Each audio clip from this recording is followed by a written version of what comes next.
September has been a very hectic but pastorally active and fruitful month for Pope Francis as he undertook 2 consecutive apostolic journeys with only a frugal interlude between.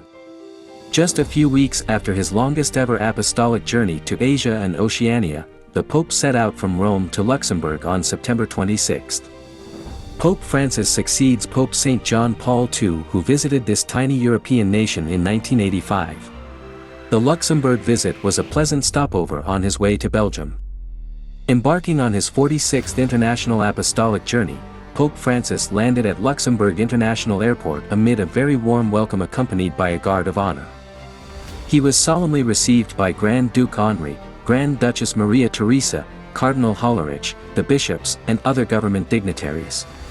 After a brief but grand welcome ceremony that followed, the Pope traveled to the Grand Ducal Palace in Luxembourg, where he had a courtesy meeting with Grand Duke Henri and Grand Duchess Maria Theresa.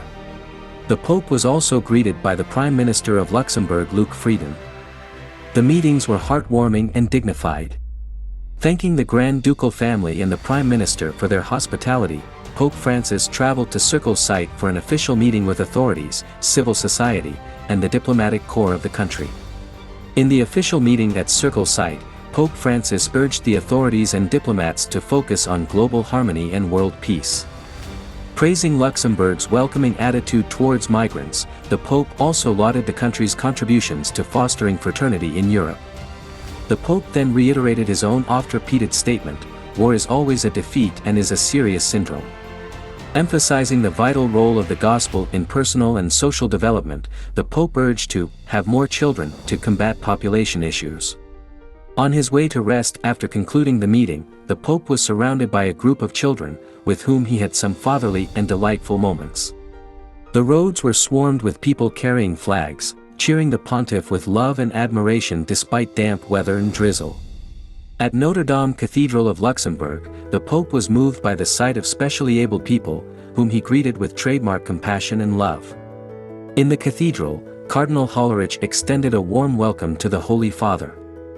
It was followed by a session of testimonies from the faithful of Luxembourg. A vibrant performance by the youth featuring key moments from the life of Saint Francis of Assisi enlivened the session.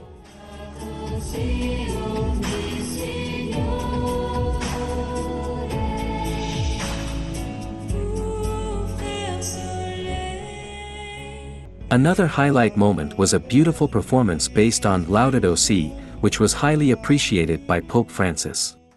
The Holy Father started his papal address by paying tribute to Pope Benedict XVI. He urged the people never to lose the capacity to forgive. The Holy Father also paid tribute to Saint Willibrord, the patron saint of Luxembourg. Then he presented a golden rose to the Our Lady of the Afflicted, the patron and protectress of Luxembourg. Thus, winding up his historic visit to Luxembourg, marked with blessings and happiness, the Pope took the flight to Belgium, where he would attend the 600th anniversary celebration of the University of Louvain. The farewell was marked with emotional moments as people from all walks flocked around to say goodbye to their beloved Pope with hearts full of gratitude and love. The Pope landed at Melsbroek Air Base, in Brussels, the capital city of Belgium, amid a solemn welcome. Pope Francis' first day in Belgium was marked with a royal aura. The Laeken Castle, the official residence of the king in the Belgian royal family, awaited the arrival of the Pope. The Pope arrived amidst a solemn atmosphere, escorted by royal guards. At the castle, the pontiff was warmly greeted by King Philippe and Queen Mathilde.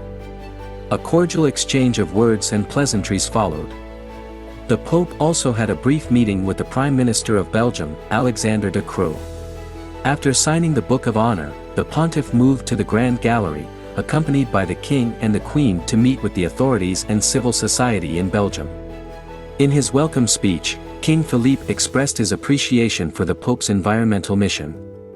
Prime Minister Alexander also lauded the Pope's peace initiatives.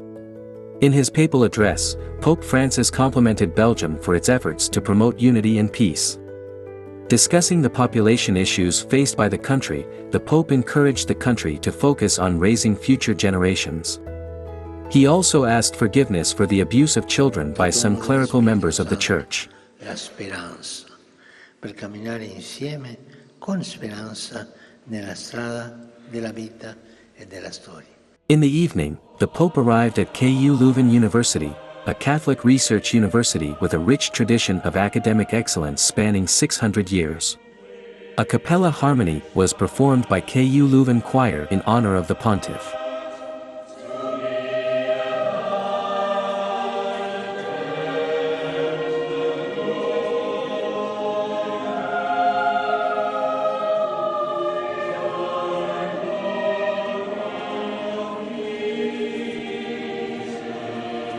In his welcome address, Luc Sells, rector of KU Leuven, claimed that diversity is the strength of the university.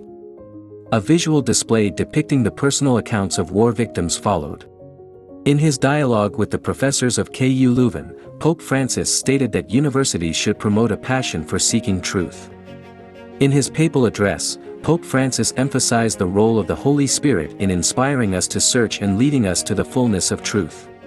The third day of Pope Francis' 46th apostolic visit commenced with a meeting with the ecclesiastical leaders and community of Brussels, gathered in Kokelberg Basilica of the Sacred Heart. After a warm and grand reception at Kokelberg Basilica, the fifth largest church in the world, the Pope greeted the specially abled individuals with his trademark compassion. In his welcome address, Archbishop Luc Terlinden, the president of the Conference of Belgian Bishops, recalled the legacy of Father Damien of Molokai, a great Belgian missionary, who served the lepers. Testimonies of various clerics, representing the clergy and the religious community of Brussels followed. Pope Francis started his papal address by exhorting the secularized world to return to the gospel.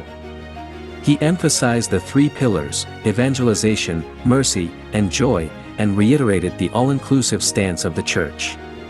He urged comprehensive support for the victims of sexual assaults and abuse. The Pope concluded the session with a message: the Church should reflect the joy of the gospel and practice mercy. In the evening, Pope Francis arrived at UC Louvain, Belgium's largest French-speaking university, which is celebrating its 600th anniversary. The highlight of the session was a meeting and interaction with the students of UC Louvain. UC Louvain Choir extended a delightful welcome to the Holy Father. The meeting began at the main hall of the university, known in Latin as Aula Magna.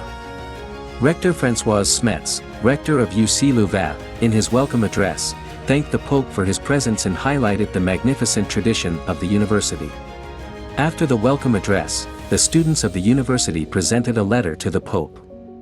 The special letter highlighted issues like the struggles faced by young people in maintaining emotional stability amid life choices, concerns on the planet Earth, and the Church's role in ecological and social justice. In his address, Pope said that God's essence is love rather than authority. God is a son and brother, not a dictator, he said. He reminded the students that what we do and what we study should be balanced for the common good. He also stated that the Church is a gift from God and not a multinational corporation. A very enriching session at one of the most prominent Catholic universities in the world came to an end with the planting of Wish Tree in a gesture of 600-year celebrations. The Pope was also gifted with a wish tree. The 46th apostolic journey of Pope Francis culminated with the Holy Mass celebrated at King Baudouin Stadium, Brussels, attended by tens of thousands of believers and the dignitaries of the country. A warm farewell from Melsbroek Air Base, Brussels marked the conclusion of another fruitful apostolic journey of Pope Francis. Thank you, dear Pope. God bless you.